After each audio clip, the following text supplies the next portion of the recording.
नमस्कार दोस्तों, मैं तृप्ति त्रिपाठी लाइव हूँ एक रोचक जानकारी, वो भी अपने महाकाव्य महाभारत के बारे में। दोस्तों, आप सभी लोग जानते होंगे कि जो महाकाव्य है उसकी रचना महर्षि वेदव्यास जी ने की हुई है। लेकिन आप में से कितने लोग ये जानते हैं कि उसकी जो लेखनी है उसमें, यानी कि उसको जो लिखा है उसके लेखक कौन है?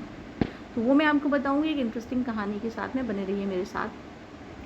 दोस्तों, हुआ कुछ ऐसा था कि एक बार वेद व्यास जी के दिमाग में जब ये विचार आया कि उन्हें महाकाव्य की रचना करनी है, उसे लिखना है, तो उनके दिमाग में आ तो गया विचार। अब उन्हें चाहिए था एक ऐसा लेखक जो उनकी वाणी को बाधित ना करे, उनके विचारों को तोड़े मरोड़े बिना उनके शब्दों को पन्ने पे वैसा का वैसा ही उतार दे। और ऐसी प्रतिभा से संपन्न उस समय सिर्फ एक ही शख्स थे, और वो कोई और नहीं, हमारे माता पार्वती और महादेव के पुत्र श्री गणेश जी महाराज थे।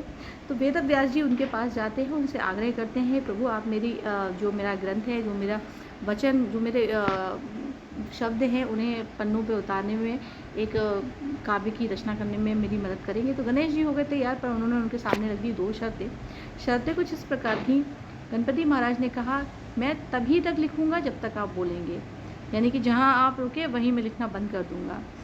तो इसलिए आपको कंटिन्यू बोलना पड़ेगा, बिना विश्राम किए आपको मेरे साथ रहना पड़ेगा। दूसरी जो शर्त थी वो ये थी कि आपको हर पंक्ति से पहले मुझे उसका अर्थ बताना होगा।